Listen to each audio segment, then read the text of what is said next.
Direct, O God, our actions and further them by your gracious help, so that every prayer, word, and work of ours may begin always from you and be through you happily ended.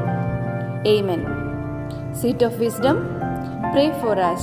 Don Bosco, pray for us. Good morning, my dear students. I am happy to see all of you and to take classes for you.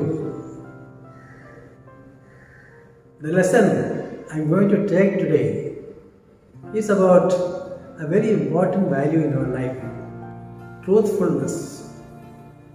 The lesson starts with the story of a king who wanted a worthy and honest person to succeeding. Please watch a short video of the story, slightly different version from what is given in the book.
This story showcases the simple fact that truth is always rewarded in the end. Today, we live in a world where truthfulness is considered a virtue that is not practical for day-to-day living. Truth has become relative. It has become whenever we wish it to be and whatever we decide it to be. But once we start to search for truth, what it is, why it is important, and where it will lead to, you will realize that there is a bigger truth to be comprehended and a bigger truth to be lived. Now let us try to understand a little more about what is truth. This is a question that has puzzled the great philosophers and writers for ages. Almost all religions speak about the importance of truth. In Hinduism, it is one of the 9 attributes of dharma to be obtained. In Christianity, truth is God Himself, Jesus Christ. In Islam, truthfulness is the basis of an upright man's character and the springboard for his virtuous deeds. Practicing truth brings us respect and love of others. It not only increases our self-esteem, but also inspires the people around us. When we build a house, we have to start with a strong foundation, or else it will collapse. In the same way, our life and faith too should have a strong foundation, and that foundation is truthfulness. That is why it is said, truthfulness is the foundation of all human virtues, and without truthfulness, no one can attain spiritual progress and success.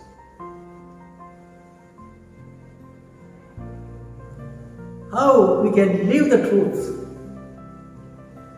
When Gandhiji was a small boy, he was very shy and preferred to stay away from large crowds. Hence, he had only a few friends, and most of them were older to him. And one day, the friends convinced Gandhi that he could grow stronger only by eating meat, and thus he would be better equipped to fight against the British rulers in India. Gandhiji took it seriously and started eating meat in secret, as it was against the family tradition. Since eating meat filled his stomach, he had to lie to his mother many a time about not feeling hungry. This act of lying brought him much distress. He was also introduced to the habit of smoking by his older friends. In order to meet these expenses, he was compelled to steal money. Once he even stole some gold from his brother's bracelet to repay his debts. These incidents pained him much and disturbed his peace of mind, and so he decided to confess everything to his father. Later, he recorded how this confession led him to the light of truth and inspired him to follow the truth throughout his life.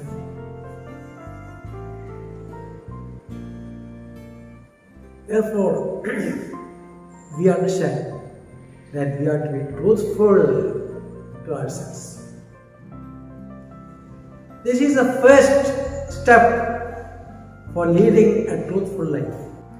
Shakespeare, in the play Hamlet, suggests that someone who is true to himself is unlikely to be false to others. Being truthful to ourselves and being genuine and sincere in what we are and what we do should lead us to be truthful to others and to God. At the same time, it is a big challenge. There is an interesting book, A Day's Work by Eve Hunting, which tells the story of a little boy named Francesco who finds a job for his grandfather. Francesco lies to a landowner that Abuelo, his grandfather, is a skilled gardener, while in reality he was a carpenter. After the first day, they found out that they had stripped the field of the plants and left the weeds.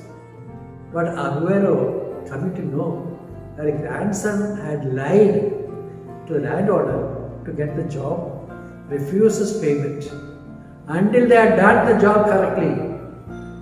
Seeing the old man's integrity, landowner feels respect for Abuelo and gives them a chance to work again for another day. He even consoles the old man, saying, the roots are still there. If they are replanted early, they will be alright. Thus, Francesco learns the value of being truthful and how it could earn respect for people. So he works hard with his grandfather to get the land ready and earns more money than what was initially promised. Dear students, this is a beautiful illustration to depict the challenges to truthfulness in today's society.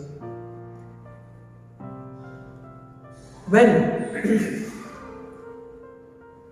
we look for money and fame and success, you will never be happy.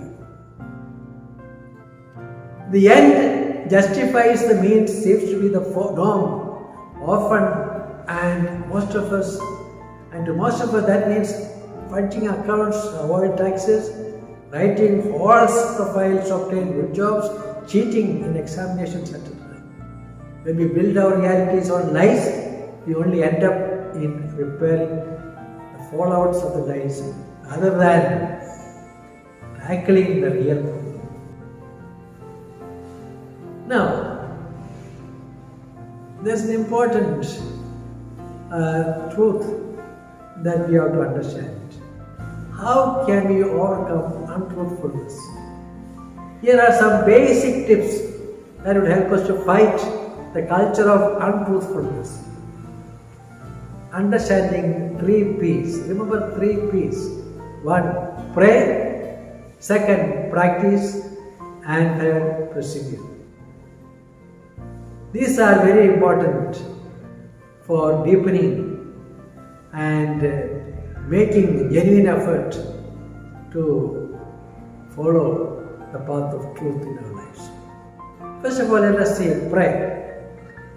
You must have heard of the Native American legend of 2 wolves. The legend, an old man tells his grandson, there's always a fight that goes on inside every man. It is a terrible fight between 2 wolves. One is evil and it lies envy, and the other is good, like truth, love and peace. The boy thought for a moment and asked, who will win in the end? The old man replied, the one we feed.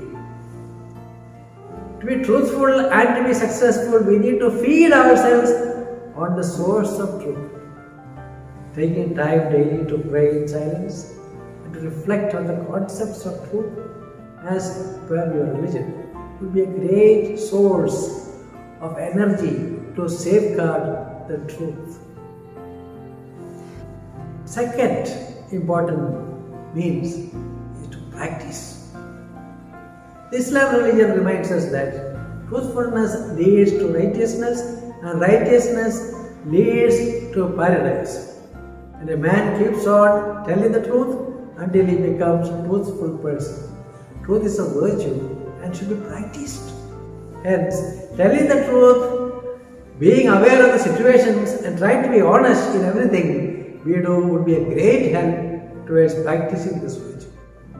Having positive friendship groups to understand the value of truthfulness, restraining ourselves from deceitful acts and asking small decisions to hold on to the truth in everyday life would also be of great help. And the third one, persevere. To stand for truth is not an easy job. It's a road which is less traveled. There's a beautiful story of Tolstoy titled, God sees the truth but waits. As it says, the very fact of God seeing the truth should give us the courage to walk the difficult way. An old saying goes like this, all truth passes through 3 stages. First, it is ridiculed. Second, it is violently opposed. And third, it is accepted as being self-evident. Though it is painful to pay the price in our own lives to stand for the truth, deep within our hearts, we should believe that truth will always triumph. Again, we need to find a balance.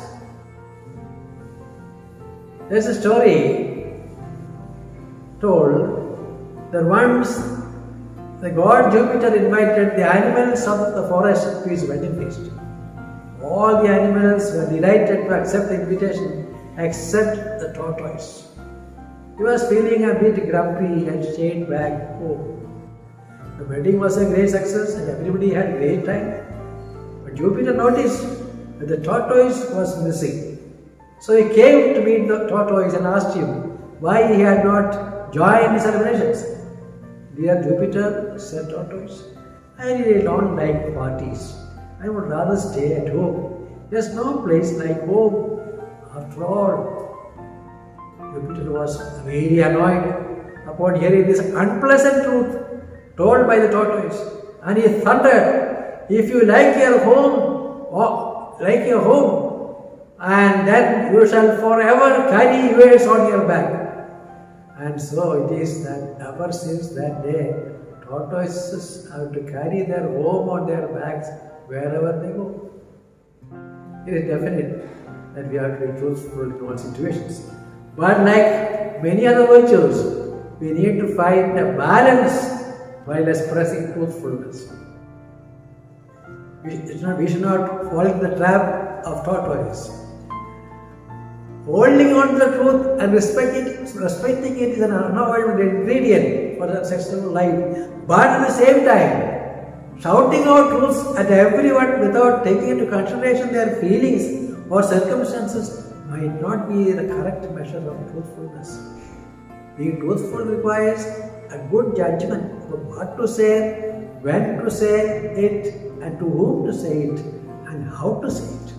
This is an important part of wise living and a great challenge of today.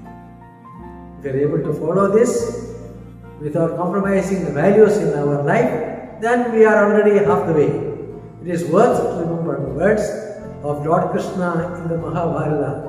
Do not lie, even if the lies are pleasing to the ear. This is the eternal law, the Dharma. There is a short story. God sees the truth but waits, written by Leo Tolstoy. It is worth reading. But for your convenience, this story is posted in a video at the end of this lesson, and then please go through it and you will be able to say the moral of the story. Again, I am placing before you following questions for you to think and to give answers in the class.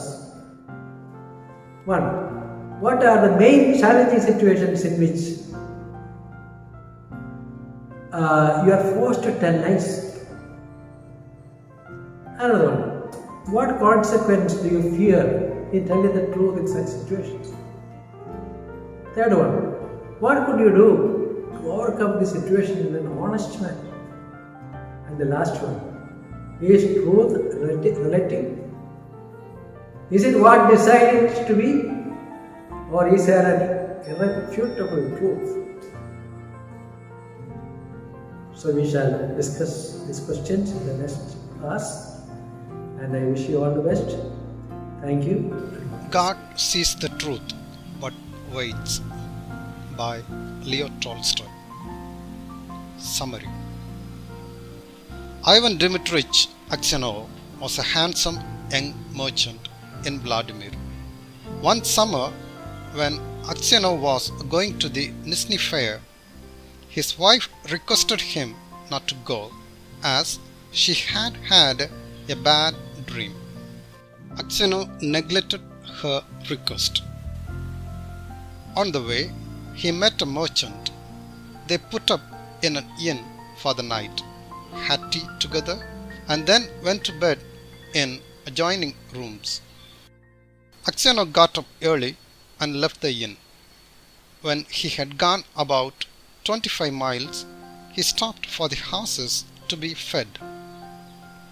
He rested a while, got out his guitar and began to play. Suddenly, there came an official and 2 soldiers. They inquired Aksionov about his previous night's stay. He wondered why he was asked all these questions, but he described everything. The officer told Aksionov that the merchant who had stayed with him in the inn had been killed. Then they searched his luggage and found a blood-stained knife. The innocent Aksionov was arrested for the crime of murder. He swore that he had not done it, but it was useless. Then the trial came on. He was charged with murdering a merchant from Ryazan and robbing him of 20,000 rubles. His wife with the little children could not help him. All her attempts to release him ended in vain. He prayed to God to save him from crisis. Aksionov was condemned to be flogged and sent to the mines in Siberia with other convicts. For 26 years, Aksionov lived as a convict in Siberia. One day, a fresh gang of convicts came to the prison. One of them was Makar Simonich from Vladimir. Aksionov came to know from him that the Aksionovs had become rich. He suspected that Makar was the culprit. Makar dug a hole in the prison to escape. Aksionov saw him digging but did not reveal it to the governor. This changed Makar's mind. He went to Aksionov and confessed that he was the murderer. He begged Aksionov to forgive him. He also confessed his guilt to the authorities to release Aksionov. But Aksionov had died in the prison before his release.